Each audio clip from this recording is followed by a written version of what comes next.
massive and ongoing Chinese hack. Investigating a Chinese hack of major telecommunications companies. Cyber espionage. এক নিঃশব্দ যুদ্ধ, যেখানে বোমা ফাটে না, ট্যাঙ্কও নামে না, শব্দ শোনা যায় কেবল কিবোর্ডের। 2017 সালের পর হঠাৎ করেই বিশ্বজুড়ে নেমে আসে এক অদ্ভুত নীরবতা, যে চীনা হ্যাকারদের নাম শুনলেই প্রতিযোগীরা কাঁপত। যারা একের পর এক আন্তর্জাতিক হ্যাকিং প্রতিযোগিতা জিতে আসতো, তারা হঠাৎ করেই উধাও। আলো জ্বলছে, মঞ্চ তৈরি, কিন্তু সেই চিরচেনা মুখগুলো আর নেই। প্রশ্ন শুধু একটাই, তারা কোথায়? বিশ্ববিখ্যাত চীনা হ্যাকাররা হঠাৎ করে কোথায় হারিয়ে গেল? চলুন একটু পেছনে ফেরা যাক। Vancouver, March 2017। সাইবার জগতের ওয়ার্ল্ড কাপ বলা হয় এমন এক প্রতিযোগিতা, PWN 2OWN। এখানে নিয়ম খুবই সোজা।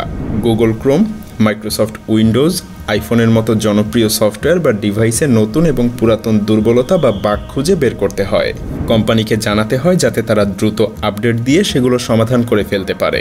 হ্যাকাররা পায় বড় অঙ্কের পুরস্কার। বহু বছর ধরেই চীনা হ্যাকাররা এই প্রতিযোগিতার তারকা। যে ইভেন্টেই নামে পুরস্কার তাদের হাতেই ওঠে। কিন্তু 2017-র পর এই ছবিটা বদলে যেতে শুরু করে। এক একটা আন্তর্জাতিক ইভেন্ট শেষ হয় আর দেখা যায় চিরচেনা চীনের দলগুলো আর প্রতিযোগিতায় অংশ নিচ্ছে না। আমেরিকা থেকে ইউরোপ, সবখানেই এই একই অস্বস্তি ছড়িয়ে যায়। কি হচ্ছে চীনের হ্যাকারদের সাথে? কেন তারা উধাও? গোটা পৃথিবী জুড়ে প্রশ্ন উঠতে থাকে। এই নীরব সময়ে চীনের সবচাইতে বড় সাইবার সিকিউরিটি কোম্পানি কুইহো 360 এর সিইও ঝো হোং-ই একটা বক্তব্য দিয়ে আলোচনার কেন্দ্রে চলে আসেন। তিনি বলেন, বিদেশে গিয়ে স্কিল দেখিয়ে লাভটা কি? ওই জেতাটা নাকি খেয়ালি জয়, অর্থাৎ শুধু লোক দেখানো। তার মতে পৃথিবীর বড় বড় কোম্পানির যে সকল দুর্বলতাগুলোকে ধরা হয় তার দাম আসলে কয়েক লাখ টাকা নয়, বরং কয়েক বিলিয়ন ডলার পর্যন্ত হওয়া উচিত। এর কিছুদিন পরেই দেখা যায় চীনা হ্যাকাররা বিদেশি প্রতিযোগিতায় অংশ নেওয়া প্রায় বন্ধ করে দিয়েছে। মজার ব্যাপার হলো, এটা হ্যাকারদের ব্যক্তিগত সিদ্ধান্ত না, বরং সরকারের নিষেধাজ্ঞা আছে। অর্থাৎ বাইরের মঞ্চের দরজা বন্ধ হয়ে যায় চীনা হ্যাকারদের জন্য, আর খুলে যায় ভেতরের নতুন এক মঞ্চ। সেই নতুন মঞ্চের নাম টায়ানফু কাপ। আন্তর্জাতিক প্রতিযোগিতার বিকল্প হিসেবে চীন দেশেই সেটা আয়োজন করা হয়, আর প্রাইজ মানি মিলিয়নেরও বেশি। মানে সবচাইতে সেরা ট্যালেন্টকে খুঁজে বের করে আনার এক প্রতিযোগিতা। এই লঞ্চের খবর বেরোতেই নানা দেশের কপালে ভাঁজ পড়ে যায়। ইশারায় স্পষ্ট, চীন হ্যাকিংকে ব্যবহার করে সাইবার যুদ্ধের জন্য নিজেকে প্রস্তুত করতে চায়। 2018 সালের নভেম্বরে চেংদু শহরে হয় প্রথম টায়ানফু কাপ। ঠিক সেই মঞ্চেই উঠে আসে এক ঝড়ের নাম।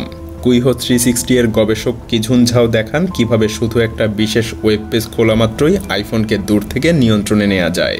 উইন্ডো খুলতে হয় সাফারি ব্রাউজার দিয়ে, তারপরে অপারেটিং সিস্টেমের গভীরে লুকানো ফাঁক দিয়ে পুরো ডিভাইসকেই গ্রাস করা যায়। ব্যবহারকারী বুঝতেই পারে না, কোনো সতর্কবার্তা ওঠে না, তবুও মাইক্রোফোন, ক্যামেরা, লোকেশন, মেসেজ সবকিছু এক অদৃশ্য হাতে চলে যায়। এই এক্সপ্লয়েটের নাম দেওয়া হয় কায়োস, কারণ এটার প্রভাবই বিশৃঙ্খলা তৈরি করে। এমন এক্সপ্লয়েট কালোবাজারে গেলে মিলিয়ন ডলার পাওয়া যায়। অপরাধ চক্র বা কোনো রাষ্ট্র চাইলে হাজার হাজার মানুষের ফোনে এই নজরদারি বসিয়ে দিতে পারে কায়োস হ্যাকিং সিস্টেম কিনে। এরপরে কি হয়?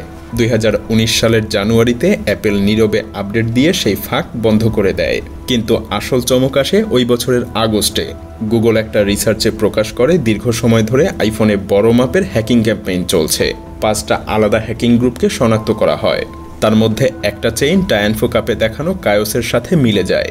ধাপে ধাপে, কাঠামোয়, কাজের ধরনে সবকিছুতেই। অর্থাৎ মঞ্চে যে ডেমোটা দেখা যায় বাস্তব জগতে সেটাই ব্যবহার করে নজরদারি চালানো হয়। পরে মিডিয়া অনুসন্ধান, গুগলের টেকনিক্যাল নোট আর অ্যাপেলের সময়রেখা মিলিয়ে বোঝা যায় প্রধান টার্গেট ছিল শিংজিংয়ের উইঘুর মুসলিমরা। পাশাপাশি সাংবাদিক, অ্যাক্টিভিস্ট এবং সরকারের সমালোচকও তাদের নিশানা থেকে বাদ যায় না। এখানেই এই গল্পের শেষ না। 2024 সালের ফেব্রুয়ারিতে গিটহাবে ফাঁস হয় আইসুন নামের একটা চীনা আইটি সিকিউরিটি ফার্মের ডেটা। ইমেইল, চ্যাটলগ, এমনকি স্পাইওয়্যার ডেভেলপমেন্টের নথিও সেখানে থাকে। ফাঁস হওয়া কাগজপত্রে দেখা যায় তারা সাইবার স্পাইং টুল বানায় এবং সেগুলো সরাসরি সরকারি সংস্থা এবং চাইনিজ মিলিটারিদেরকে দিয়ে দেওয়া হয়। এমনকি চুক্তিপত্রে প্রতিটা হ্যাকড মেইল ইনবক্সের জন্য নির্দিষ্ট ফি-এরও উল্লেখ পাওয়া যায়। এমনকি 2024 সালে মার্কিন ট্রেজারি ডিপার্টমেন্টে চীনা রাষ্ট্র সমর্থিত হ্যাকাররা অনুপ্রবেশ করে, সংবেদনশীল নথি চুরি করে।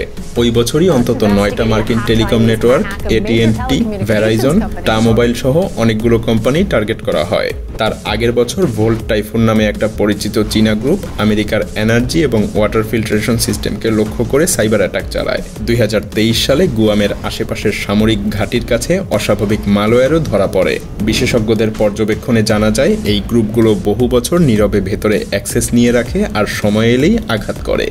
মিসাইল নয়, বরং মূল শক্তি কোড। বিস্ফোরণের প্রচণ্ড শব্দ নয়, বরং ব্রিচের নিঃশব্দ স্রোত। এক ক্লিকে ব্যাংকের দরজায় গোলযোগ, আরেক ক্লিকে এয়ারপোর্টের সিগন্যাল অচল, আরেক ক্লিকে বাজারে আতঙ্ক। বাইরে থেকে সবকিছুই যেন স্বাভাবিক মনে হয়, অথচ ভেতরে ডেটা রক্তক্ষরণ চলতেই থাকে। সময়ের সবথেকে ভয়ঙ্কর যুদ্ধটা চলছে আপনার পকেটের ভেতরেই। আমরা ভাবি ফোনটা তো নিছক এক ডিভাইস, কিন্তু এর ভেতরেই আছে আমাদের কথা, ছবি, পরিচয়, বিশ্বাস, সব। আর এটাই আজকের যুদ্ধক্ষেত্র। তাই কৌতূহলী থাকুন, সতর্ক এবং সচেতন থাকুন।